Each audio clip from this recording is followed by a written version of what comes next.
And we do have Jerry Jones on with us right now, brought to you by Ford. Ford is the best in Texas. Jerry, how are you doing today, good sir? Well, I'm doing fine, and as we go into this new year, let's do a good job out here when we get those Commanders. Absolutely, absolutely, Jerry. Is this one of those seasons that you look back on and you go, I just like to forget about this one? Or is there something that you look at and you go, I really need to draw from this? Well, every season, of course, not to be trite, but is made up of numerous experiences. And, boy, that's just part of the journey. And I can look back on some things that are memorable to me in seasons that had all kinds of things happen. But I look at it a little more narrow, or I drill down a little more. And a season to me is a little too broad. I really still focus on the game, like I'm into this weekend against the Washington Commanders. And I want to beat these guys this weekend. Important to us to beat them. And so I look at it more like that. I actually look at it more during the month or during the week. I look at more of it on a day-to-day basis rather than a broad sweep. Because those years go by. If you start putting it in concept of seasons and years, that goes by too quick. That's too fast for me. Your team did get 5 Pro Bowl players in. Does it ever get old bringing those guys into the office? We heard McCarthy say that you get the opportunity to tell those guys first. Does that ever get old talking to them and seeing their faces?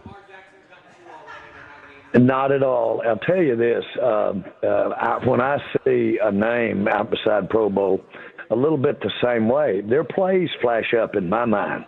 I see Turpin making the plays that helped him attain this honor. And the same way with Smith and Tyler and those guys. So it's kind of a little bit the same philosophy. I just think of the individual plays. When they've made outstanding plays, had outstanding games, we've had a chance to review them over and over again, and we see how they've made the kind of plays that made them get the Pro Bowl. So all of that is good, and I obviously am glad to have them in every one of them's case about what they mean for our future. Jerry, outside of a win this weekend, is there anything that perhaps the coaching staff could do to leave a lasting impression on you, on the players, with one game left and it being well documented that the coaching staff is on a set of expiring deals? Well, we all want to win, and we want to have the last game of the year with a win. And so that's important. But, no, the hay's in the barn, really, as far as our staff is concerned, and the qualities of each of the coaches and of what they have brought to the table, where they are in their careers, the circumstances, what we dealt with this year on a coach-by-position basis. And so, no, I don't think that something that would happen out here Sunday would impact where we're going to be as we go forward. Well, to add to that, Jerry, whenever the season ends, after the Cowboys take down the Commanders on Sunday, whenever the season's over, what is that process like? What do you do from the end of that game until the start of the next season that you're like, this is what we have to do? Can you explain how that process goes for you and your guys? Really, no, I wouldn't explain it, but I would tell you that if that's not the first time when the morning comes the day after we play Washington that we start thinking about the things we're going to decide on. That's a long time in the making. You want process. Process is a lot of these coaches out there we've been with 5 years or more. Mm-hmm. And so there's a lot of water under the bridge that is good stuff, really good stuff. And so it is there, and I wouldn't call it a process. I'm very familiar with these coaches, very familiar with them, and I'm sure appreciative of what they have done and done well. Very familiar when something didn't go right for us as a team or them in their position or their area of responsibility. I'm very versed in that and can sit down without anything in front of me and take any coach and make about a list as long as you want to of pluses and minuses. What did this team show you this year that, like a trait about the team in general, that makes you say, I want to invest more in that particular team trait? Well, what is it that you're like, that's what we do well, I want to invest more into that? Yeah. I like the way that we brought along young players. We were forced to because of our injury situation. But I like the way that we have coached up and got young players ready to be playing next year and into the future. And so to me, that's an integral part of being a coach. It's important to me. Sometimes coaches do have a shorter view as to their position with the team. I once had a great coach tell me that no coach really thinks beyond 5 years. Well, I think longer than 5. And so with that in mind, but it's the right combination. I'm where I should be and they're where they should be. And it's more of a now thing relative to coaching than the long-range picture. But that's what I'm paid to do. Jerry Jones joining us here on the KNC Masterpiece on 105.3 The Fan. And speaking of getting guys ready to play, you've had a lot of glowing things to say about Mike Zimmer and what he's done in recent weeks. Do you think Zimmer will have the opportunity to be a head coach in the NFL again? I think it's possible. Yes, I do think it's possible. And because he's got really an outstanding resume relative to his head coaching experience. But more important, Mike Zimmer, without being trite, Mike Zimmer is very unique. And, boy, here he is, accomplished, tremendous experience. You know, Mike is a coach's son, and so he grew up in coaching. And he's had the experience with a lot of players. He's enjoyed really outstanding success. And I'll tell you this right now, from being around him, there's no question he's got that fire in his tank. And so it's really then you can't be around Mike Zimmer and not understand his road and how he got there, both professionally as well as in his personal life. And anybody that's dealt with that, like he has, some of the tragedies that he's experienced. And yet there he is coaching young men and looking for the best in them and putting it out there for them to get if they'll take it.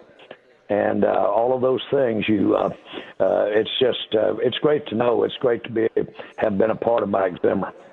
You're absolutely dead on with that, Jerry. In the small time I've been able to be around him, all those things, you nailed it right there.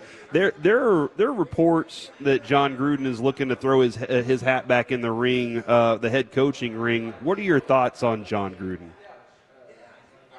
I don't have. I just don't have any comment there at all. Okay. And seriously, one way or the other, John is a friend. And let's leave it at that. All right, that sounds good. Now, people do say that this is a copycat league. We've heard that for many years. You see something that works, you go, hey, we want to kind of simulate that. We want to mimic that just a little bit. What teams around the NFL do you look at and say, that would be nice if we could mimic a little bit of what they're doing? Well, I'll just start at the ones that are in the top seeds in their divisions. And they've been able to, in varying ways, they've been able to get to that spot as we get down near the end of this season. They've been able to get that spot, and you cannot help but look for the things that they've done right and look at how they have handled their challenges. Every team has had challenges. And you can't help but look at that Kansas City bunch up there and admire what they're doing and look at them. That goes with it. On the other hand, I'll be very candid with you. Some of the best things that I've seen done in the NFL were when you went against the grain. And you say, well, this thing is really working. It's copycat. It's mobile quarterbacks. It's any number of things. It's fast, small linebackers, those kinds of things, as opposed to the bigger guys that help with your run stopping more, all of those kinds of things. And so you really can catch the league. As a general rule, you can catch an opportunity sometime. I'll never forget Chan Gailey told me, if you'll go get me this particular quarterback. He was a great option quarterback in college. And he said, if you'll go get me that guy right there, I'll win a championship here before the rest of the NFL knows what happened. And he was really right. And so that's the kind of thing. I'm trying to make a point here that it's just as fertile ground to be looking for ways to go in the different direction as to what is trending, the opposite of copycat.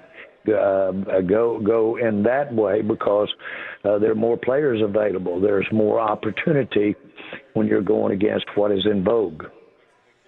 I mean, heck, Jerry Jones made his career off being a trailblazer when it came to what the rest of the NFL was doing.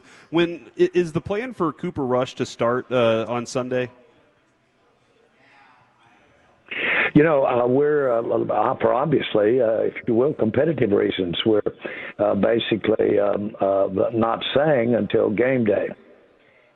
I know that there's been some discussion on what his bonuses, his incentives could do if he plays a certain amount of snaps.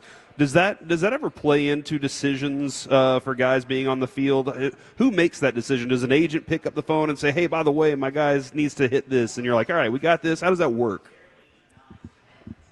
No, it doesn't work that way. I'll tell you, it's usually a look at the past and see where they are. My understanding is that he's done well with his bonus so far this year.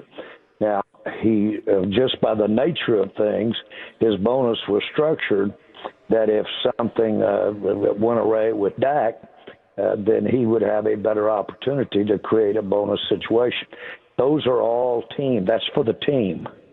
Those are for the team. Those are to create the ability to get players and get them in position. And so usually I've never minded paying a bonus out because that meant the team was doing better or doing well because they were making a contribution that was possibly thought about when they made their contract, and it's come about. But that's the look at bonuses is always, in my experience, total hindsight and never as you would look forward on a game-to-game basis.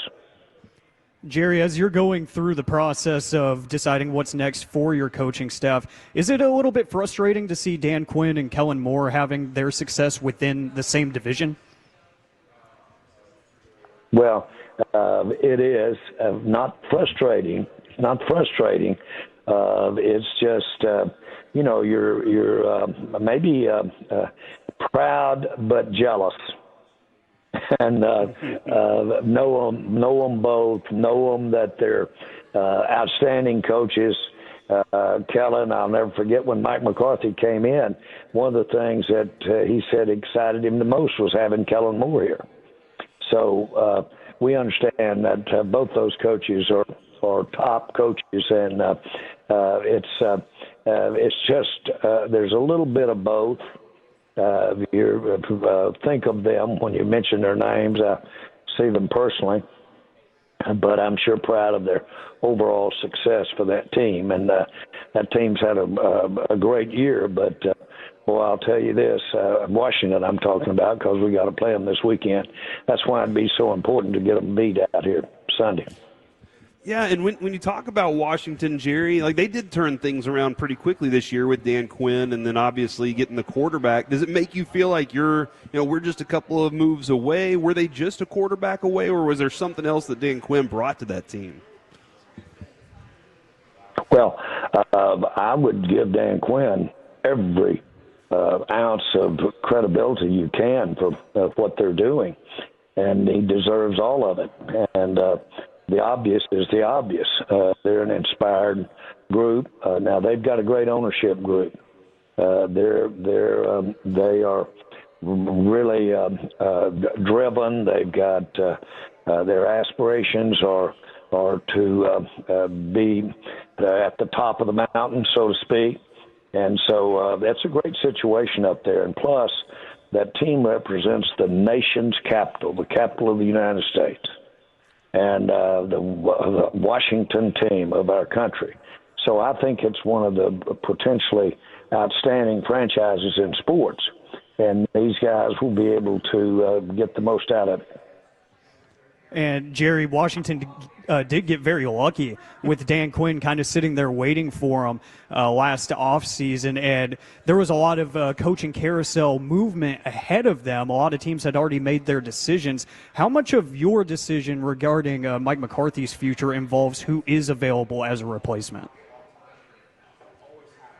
Really, in this case, I can speak specifically, not a lot. So, but that is a big key. You're right, but in this particular case, that's not a big factor.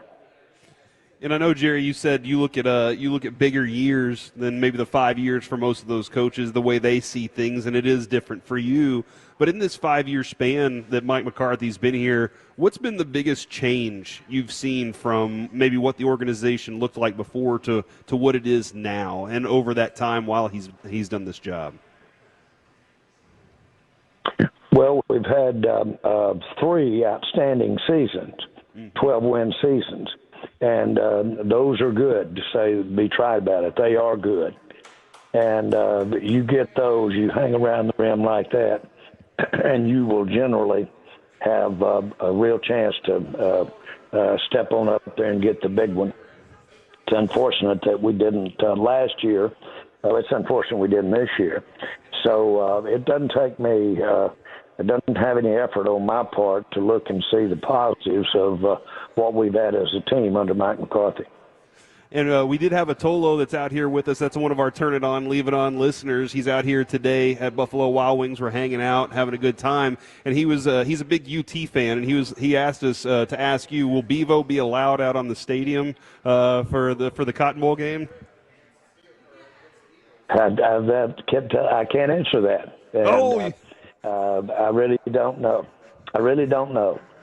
Okay. All right. Well, we'll keep everybody in suspense there. I really don't. I'm not for sure if there's restrictions on that one at all. But, boy, I've seen that Bevo so many times in my life. And, of course, I say this with all the affinity in the world, but the 3 times that I got a chance to be on the field playing the University of Texas, they were number 1 in the nation 2 of those 3 times when we went up against them. And so, boy, that respect goes a long way back. And I've had a grandson that just left down there as a player and had a great experience while he was at Texas. So bottom line is this, we're glad to have those Texas Longhorns in that stadium. Well, Jerry, this is about I think this is the 6th year that I've been able to do this. My co-host Kevin's sick. He's out today. Mike's out on vacation, but it's my 6th year to be able to do this show with you, and it's always been a lot of fun. There have been some tense moments, and there's also been a lot of fun moments, and we really appreciate it this year. I know this wasn't an easy one for both sides of it. It was a tough season, but we're looking forward to taking the Commanders down and then getting back into it next season. Jerry, thanks a lot. Listen, guys, I have enjoyed you, and particularly enjoyed you this year, and I mean it. All right, Jerry, you have a good one, man. Take care. Thanks. Bye-bye.